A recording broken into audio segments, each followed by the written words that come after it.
Wait, be honest. When's the last time you actually hung out in your own backyard? For most people, it's basically nothing. Grass gets mowed, kids run around maybe once a week, and that's about it. But something kind of weird happens when you put a pavilion back there. You start living out there. Coffee moves outside, dinner moves outside, birthdays, Friday hangs, quiet Sunday mornings, all of it slowly drifts out the back door. Welcome back to Outdoor Haven. Today I want to walk you through backyard pavilion ideas I keep saving and coming back to.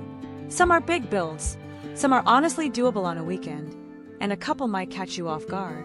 Let's get into it.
First, consider rustic timber frame pavilion.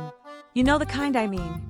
Chunky cedar posts, an exposed beam roof, kind of a lodge-in-the-woods feel. It's not chasing a trend, and that's really why it holds up. 10 years from now, it's going to look better than it does the day you build it. Slide along with table under it. String up some warm bulbs, and honestly, family dinners just start hitting different. Try to build it over a stone patio instead of poured concrete if you can. Feels more grounded, if that makes any sense.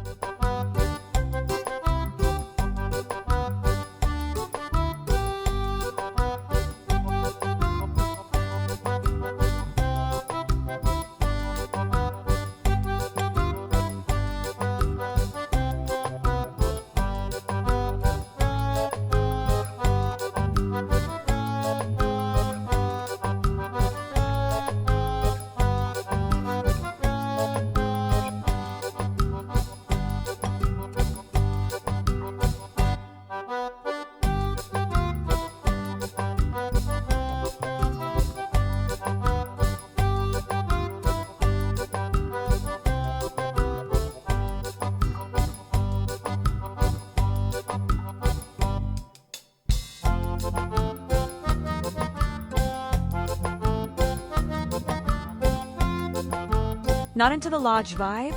Flip it completely and go modern. Flat roof, black steel posts, clean lines, and pretty much nothing else going on. I'll be real with you, the first time I saw one in person I thought it looked kind of empty. It grows on you fast though. What's cool about this style is that it doesn't fight with the rest of your yard. It just sits there calm and lets the plants and the furniture do the talking. Works especially well if your house already leans modern inside, because then the whole property starts to feel tied together instead of thrown together.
Alright, this next one is where things get pricey, but also where things get really fun.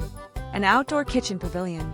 We're talking a built-in grill, some real counter space, maybe a little fridge tucked under the island, and bar seating for 4 or 5 people who are definitely going to hover while you cook. The roof matters way more than people realize on this one, because you do not want your stainless appliances sitting out there baking in the sun all summer. If you can squeeze a pizza oven onto the end of the counter, do it. Nothing pulls a group together faster than somebody yelling that the first pie is ready.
Got a pool?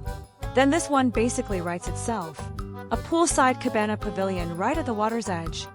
Open on all sides, maybe some soft white curtains that lift when the wind picks up. Toss a couple of daybeds under there, and you've officially built the corner of the yard nobody wants to leave. Wet towels, dripping kids, half-melted popsicles, all of that is fine here. That's kind of the whole point. And unlike the pool itself, you'll actually still use the spot in the shoulder months when the water's too cold, which is a bigger deal than it sounds.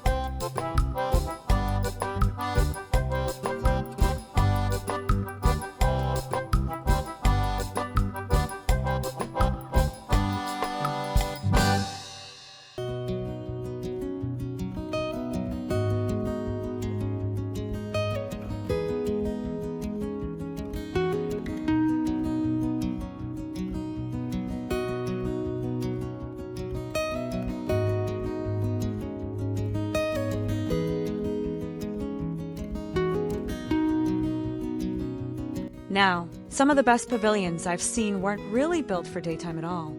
They're built for after the sun goes down. That's the whole idea behind a fire pit lounge pavilion. A smaller roof, low chairs pulled in tight, and a gas fire pit sitting right in the middle of the group. It's designed around slow evenings, long talks, nobody looking at their phones. If you've never sat under a pavilion in October with a fire crackling and a hoodie on, trust me, you're missing out on one of the better feelings there is.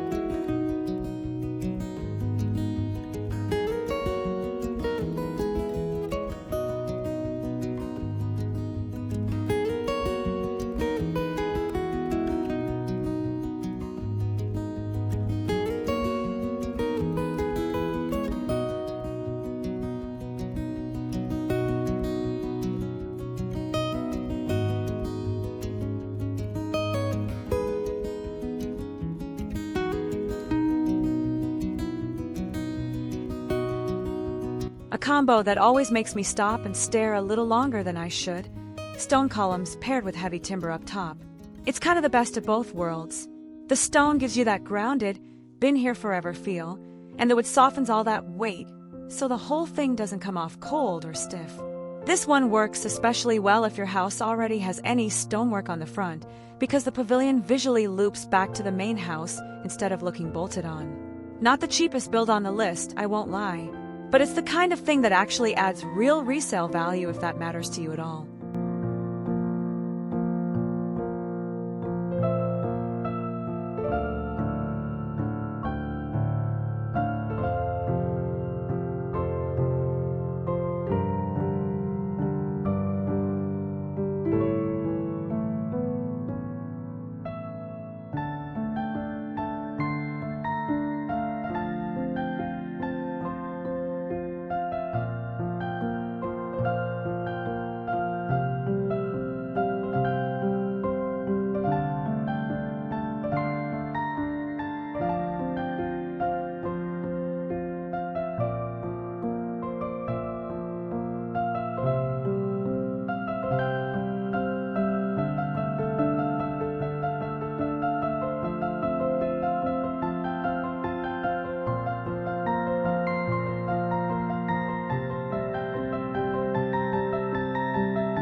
Let me guess. You built a nice patio, sat outside for one summer evening, got absolutely eaten alive by mosquitoes, and now you barely go out there.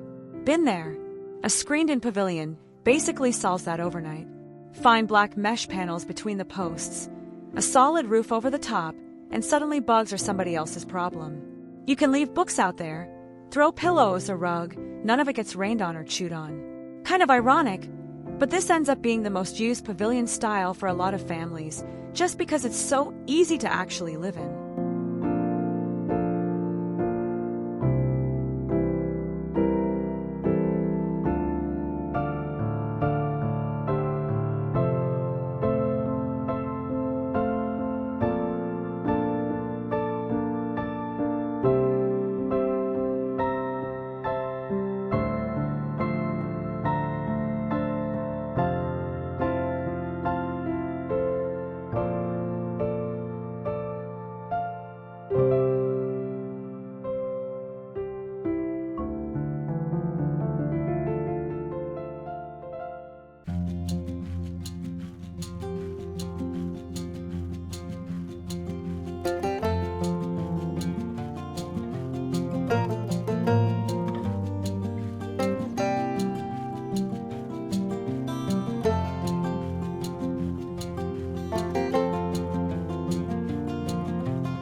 Up next, the one made for people who don't like leaving things to chance.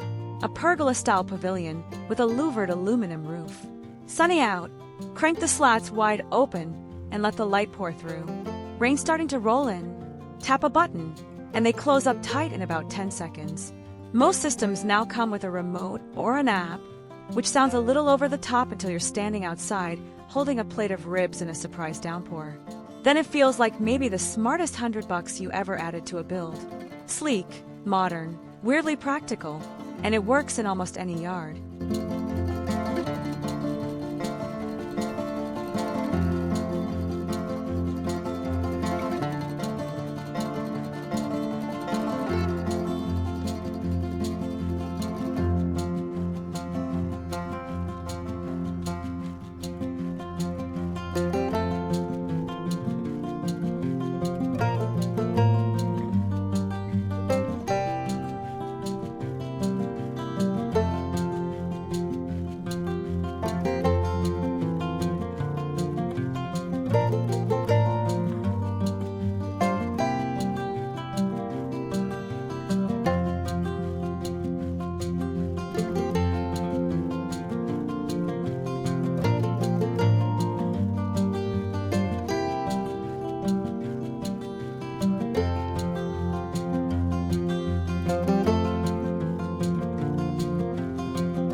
Feel like leaving the country without actually leaving the yard? A tropical thatched roof pavilion is your ticket right there.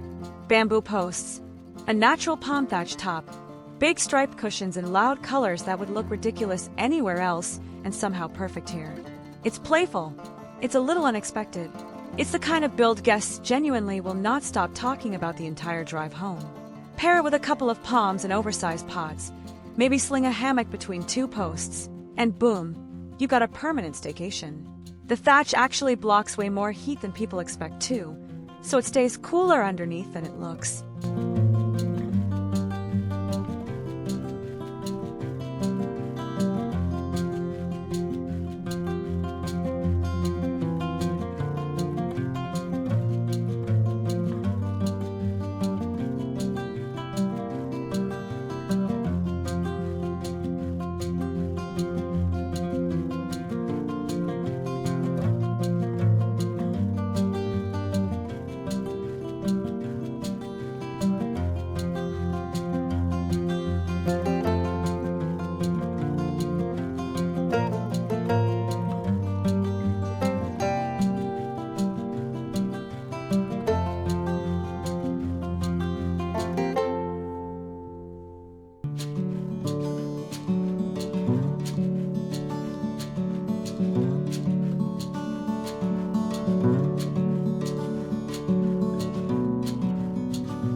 Now, some pavilions are made for parties.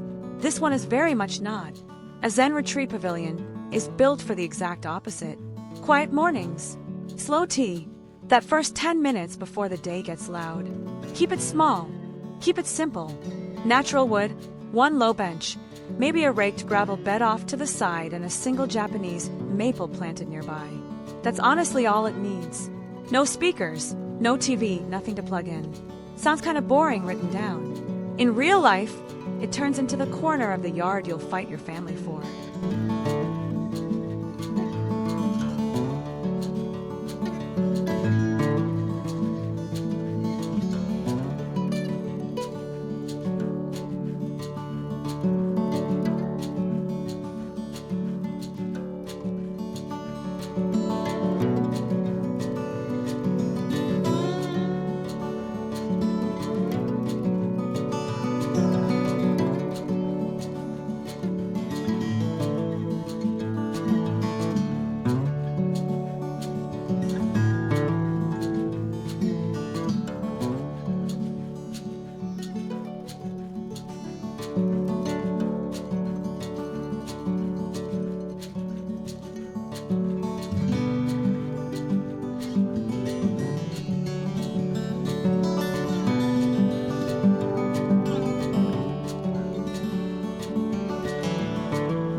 Then there's the total show-off option, and I say that with love.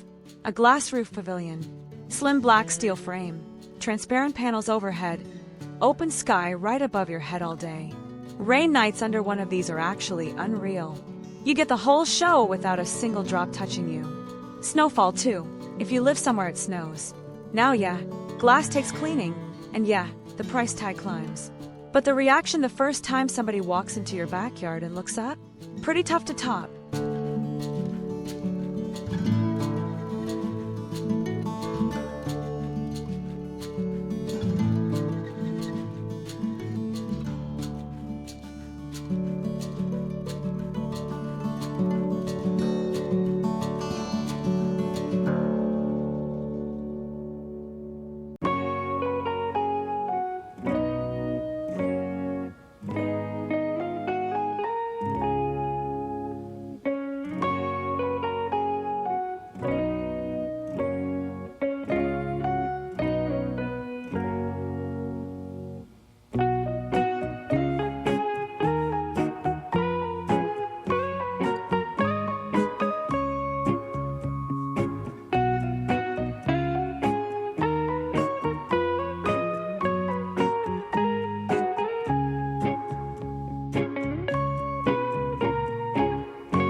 Sliding into softer territory now, the boho macrame pavilion. Picture a light with lattice roof, draped in hanging plants and knotted macrame, a rattan swing chair moving lazily in one corner, and a couple of layered rugs thrown on the ground. It doesn't even need a huge budget to pull this off. Honestly, half the vibe comes from stuff you can source secondhand or knot up yourself on a slow weekend. If your save folder is basically just plants, neutrals, and warm textures, this build was pretty much made for you.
Big fan of the next one, not gonna lie. A barn-style pavilion topped with a corrugated metal roof, usually in matte black or a deep charcoal. Wide gable, tall white posts, really clean lines. It hits that modern farmhouse note without going full-on country and cheesy. Metal roofs are also super underrated in general. They shed rain almost instantly, last basically forever, and the sound of a light shower hitting one is genuinely free therapy. Sit under it once during a summer storm, and you'll get exactly why people keep asking for this design.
If I could only ever build one more pavilion, it might quietly be this one. A stone fireplace pavilion. Full chimney, running straight up through the roofline, wood beams ceiling above your head, and deep lounge chairs pulled in a loose half circle around the hearth. This is the pavilion you use in November, December, even into January, depending where you live. It's the one that keeps your outdoor season alive months after your neighbors have long since put their furniture away. Yes, it's a real investment, but it seriously changes how many days a year you actually spend outside.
Saving one of the coolest ones for near the end. A living roof pavilion. It's basically a normal open-air structure, except the roof itself is a shallow planted tray full of grasses, wildflowers, and low-ground cover. Bees love it. Birds love it. Your neighbors will 100% stop mid-walk to ask about it. It also naturally cools the space underneath, which becomes a really nice quiet perk during a brutal stretch of summer. Takes a bit more engineering up front because of the added weight. Sure, but visually there is nothing else even close to this in a backyard.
Honestly, the hardest part isn't picking a style you like the look of.